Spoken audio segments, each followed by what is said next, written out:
What happens when an entire lake vanishes and leaves toxic dust behind?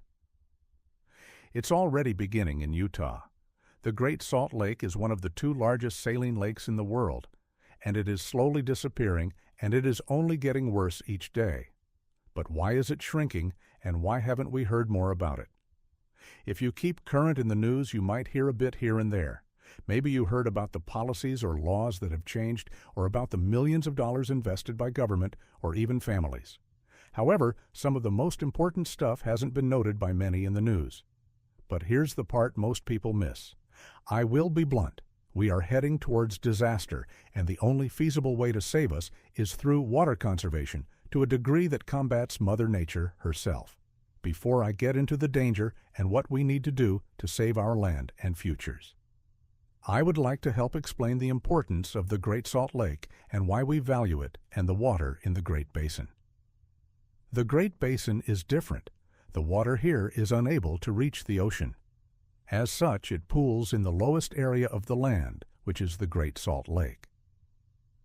Through millions of years of evaporation and accumulation, the salt levels reached the peak, making the lake one of few in the world that has a unique ecosystem.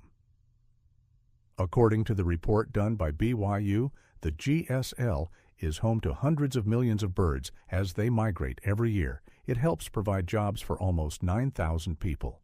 It helps produce $2.5 billion a year in revenue for our economy. And that's only part of the story. The next major effect of it is the amount of snow and water we get each year. I know you're probably wondering how it affects water for the next year. In simple terms, the lake through evaporation amplifies the amount of water in the winter storms, which increases the snow by 10 to 15% when there is water in the lake to be evaporated. Something that most people can see is the shrinking of the lake due to the low water levels. The loss of the lake would impact us more than just water consumption. We will lose economic value, the recreational uses of the lake. The environment will suffer with pollution to a degree we haven't seen before. And it gets worse. I fear for our future from what I have learned regarding the dangers of the lake continuing to shrink and disappearing. I did not realize the true danger of the lake shrinking until I started to look more into it. That is when I learned the true horror of our future. If we lose the GSL, have you ever been to a desert? How about a dust storm? Remember that choking or smothering flood of dust and how it got everywhere. Now imagine the particles smaller and hazardous. Yeah, hazardous. Over the years, and I mean thousands of years, minerals, chemicals, and hazardous materials have polluted and settled in the lakebed of the GSL. This wasn't an issue before because the lake has never reached the levels it has now. But as the lake water level drops, the lakebed is exposed, and when it dries up, the harmful particles in a size so small that it can't be seen are lifted off and carried away in the wind.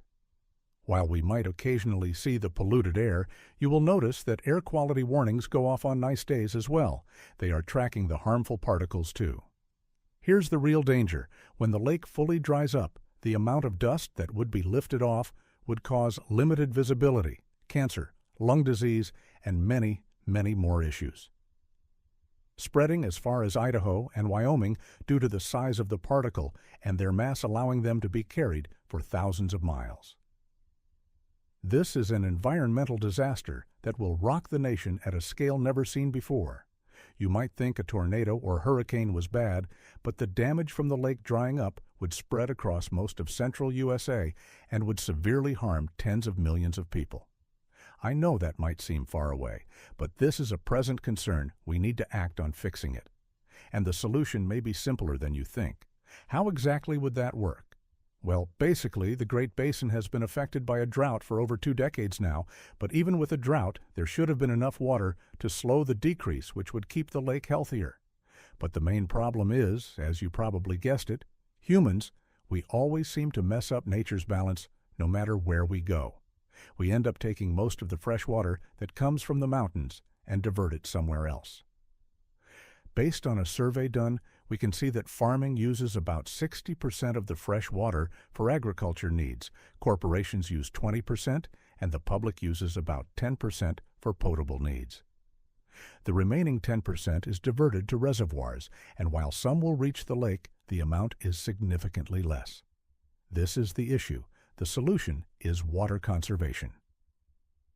In recent times, you have probably seen the news stating that we need to conserve water. They say it's to save the lake, but not always why. If we do not conserve water, the unhealthy effects will become undeniable, and it will be too late then. The effects of the lake would make living in Utah, Idaho, and Wyoming dangerous and unsustainable. They say we need to save and direct 1 million acres of water per year to recover the lake. That sounds overwhelming, but every step matters. But a good first step would be water conservation for long-term planning. If everyone can reduce the amount of water used by 50%, we would be able to save a massive amount of water per year.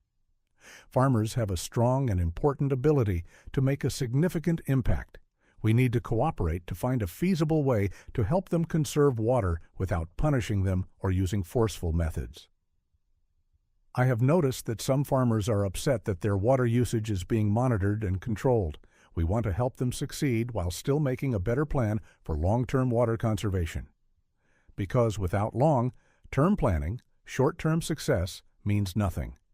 We live in a desert and need to act like that for us to thrive and continue to grow. This problem applies to all, and we need to stand firm to save this land and our homes. Utah is one of the fastest-growing states in the U.S., and it can be great, but if we lose the lake, the harmful effects will make that difficult. Even Idaho, Wyoming, and Colorado are not safe from the effects of the lake. As someone who was born and raised in Utah, I really want to see the water again, to drive by and see a lake, not dried-up salt. I am willing to reduce my water usage and even participate in whatever programs or taxes that are needed to save my home, my state, and my community. This is an urgent matter, and we need to work together to bring true change and better health. I ask you to consider what you can do to help. What can you change that would conserve water? This is for our future, and Mother Nature seems to be against us with this decade-long drought. We must act, and we must start now, because waiting has a cost. I hope this was enlightening and has stressed the importance of changing to conserve water for long-term planning, not short-term. The Great Salt Lake sustained this region for thousands of years. Whether it survives the next generation depends on what we do now.